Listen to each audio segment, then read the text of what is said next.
दोस्तों financial year 2020, financial year 2021 और 2022 के फर्स्ट हाफ के बाद इंडियन स्टार्टअप सेक्टर की यूनिकॉर्न पार्टी और हनीमून पीरियड कुछ खत्म होता हुआ दिख रहा है और इनका पूरा इकोसिस्टम लीड होता हुआ दिख रहा है मनी के साथ। जैसे कि आउटफ्लोज और नो ग्रोथ, कुछ रिस्पाइट, कुछ राहत दिखती नहीं नजर आ रही है। बुरा समय लग रहा है इंडियन स्टार्टअप्स के लिए। यूनिकॉर्न पार्टी हनीमून समाप्त होता हुआ दिख रहा है। दोस्तों आप सभी ने सुना तो होगा यूनिकॉर्न, टेक स्टार्टअप वर्ल्ड की दुनिया में यूनिकॉर्न बनना, यूनिकॉर्न कंपनी बनना हर स्टार्टअप के लिए एक ड्रीम, एक सपना जैसा है।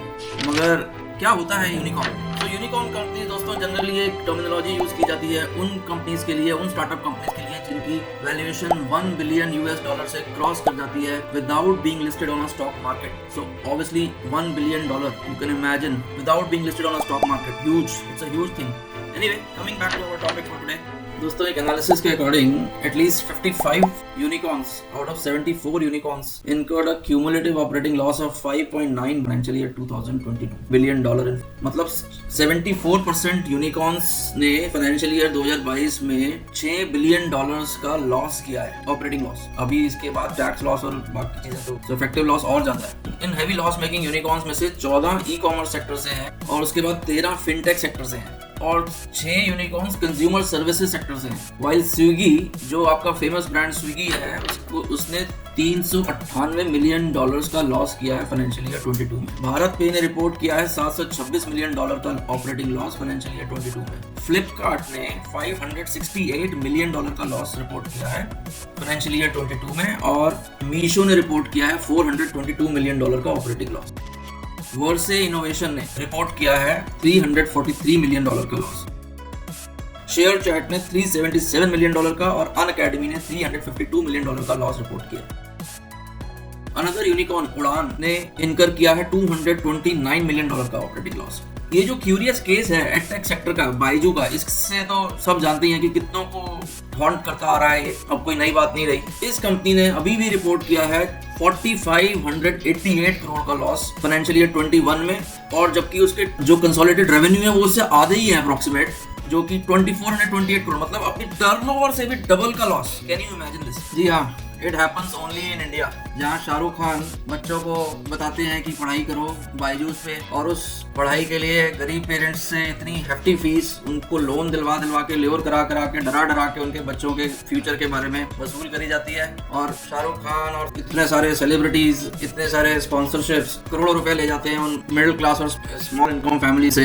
However company last year said that it registered nearly 9991 crore in revenues in its FY22 financial results. मगर अभी तक बायजू ने FY22 के results ministry of corporate affairs को रिपोर्ट भी नहीं किए। बायजूस, जो कि think and learn private limited के नाम से मिनिस्ट्री ऑफ कॉर्पोरेट अफेयर्स के साथ इंडिया में रजिस्टर्ड है, इसने अभी तक एज ऑन 18 अप्रैल 2023, 18 अप्रैल 2023 की डेट के ऊपर भी 31 मार्च 2021 की बैलेंस शीट ही रिपोर्ट कर रखी है। तो देख सकते हैं कि इतना लंबा गैप बैलेंस शीट को रिपोर्ट करने में क्या मजबूरी आ रही हो सकती है, समझा जा सकता है नंबर्स को देखकर। सो 19 सितंबर 2022 को इन्होंने 31 मार्च 2021 के रिजल्ट्स रिपोर्ट किए, जो कि करीब 1.5 साल बाद इन्होंने 2021 के रिजल्ट्स रिपोर्ट किए, और 2022 का फाइनेंशियल ईयर जो कि 31 मार्च 2022 पर कंप्लीट हो चुका है, उसके रिजल्ट्स इन्होंने 18 अप्रैल 2023 तक भी रिपोर्ट नहीं करे। तो 2023 भी खत्म हो चुका है, अभी तक 2022 के रिजल्ट्स रिपोर्टेड नहीं है मिनिस्ट्री ऑफ कॉर्पोरेट अफेयर्स के साथ। समझा जा सकता है कुछ हद तक इनकी मजबूरी देखकर। जो अधिकतर leading Indian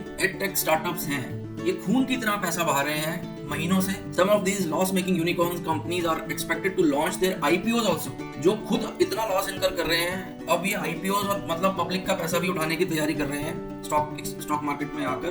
but with their income nose diving like a fighter plane, जैसे अगर कोई क्रैश होता है तो स्टीप फॉल करता है, वैसे ही पब्लिक मार्केट रूट से पैसा रेज करना और अपने आप को चलाते चले जाना, ये आसान नहीं होगा और ये रिस्की भी बहुत होगा उन इन्वेस्टर्स के लिए, खास करके रिटेल इन्वेस्टर्स के लिए, जो इनमें कोई उम्मीद रखेंगे, खास करके शॉर्ट टर्म या मीडियम शॉर्ट टर्म के लिए। बिकॉज इन कंपनीज के प्लान्स काफी लंबे दिखते हैं और शॉर्ट टर्म और मीडियम टर्म में इनसे रिटेल इन्वेस्टर को कोई उम्मीद होनी नहीं चाहिए। Indian startups raised a total of $2.8 billion in funds in first quarter of 2023, जो कि एक मैसिव 75% का डिक्रीज है compared to the same period in previous year, which is 2022, that is $11.9 billion. तो इससे ही पता चलता है कि राइजिंग इन्फ्लेशन की वजह से, इंटरेस्ट रेट्स इंक्रीज होने की वजह से कंटिन्यूअसली, और जियोपॉलिटिकल एंड ग्लोबल इंपैक्ट्स की वजह से भी इन्वेस्टमेंट्स इंपैक्ट हो रही हैं सिग्निफिकेंटली, और एक डीपनिंग फंडिंग विंटर आती हुई दिख रही है जिसमें इनको पैसे का क्रंच फील होने वाला है क्योंकि इन्वेस्टमेंट्स रेज हुई नहीं है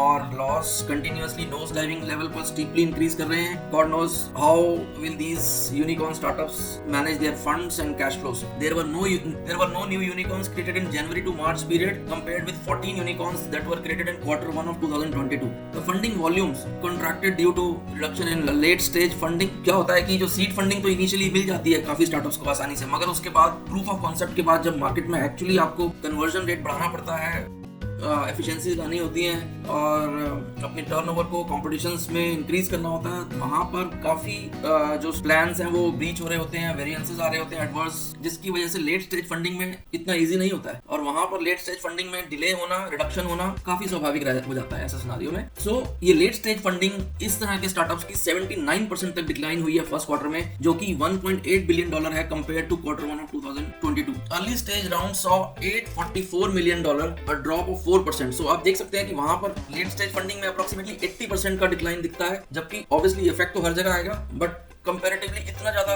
विजिबल नहीं है इम्पैक्ट, बिकॉज यहाँ पर सिर्फ 4% डिक्लाइन है early stage rounds of startup fundings में। तो स्टार्टअप फंडिंग्स के अर्ली स्टेज फंडिंग्स की न्यूज बहुत एक्साइटिंग लगती है जब भी हम देखते हैं, मगर वो एक एंट्री तो मिल जाती है, मगर उससे एक्साइटेड होना और खुश होना या उसमें बहुत ज्यादा ओवरवेलमिंग हो जाना भी कोई प्रॉमिसिंग ऑब्जर्वेशन का साइन नहीं है, because late stage funding, advance stage funding इतनी ईजी नहीं होने वाली है। तो ये ऐसी चीज है कि जिसमें एंट्री तो आसान है मगर एग्जिट और इसमें सस्टेन करना आगे के लिए एडवांस स्टेजेस पर इतना ईजी नहीं होता। बाकी late stage rounds in Q1 of 2023 जैसे भी डिस्कस किया, saw funding of only $1.8 billion, which is a decline of 80% compared to Q1 of 2022 and a 23% decline compared to Q4। और इमीडिएट क्वार्टर से भी अगर हम बात करें, जो कि अक्टूबर टू दिसंबर 2022 का क्वार्टर है, उससे भी इमीडिएटली ऐसा क्या हो गया अगर हम देखें, फिर भी उससे भी ऑलमोस्ट क्वार्टर हो गया एक 25%, सो 23% डिक्लाइन यहाँ पर ड्रॉप हमें दिख ही रहा है। So all eyes are now on the top Indian startups और unicorns as they begin to reveal their financial year 23 results. So अब सबकी नजरें फाइनेंशियल ईयर 2023 के इन यूनिकॉर्न्स और स्टार्टअप्स के रिजल्ट्स पर रहेगी कि ये अब क्या रिजल्ट्स दिखाएंगे और कितना ऑथेंटिक,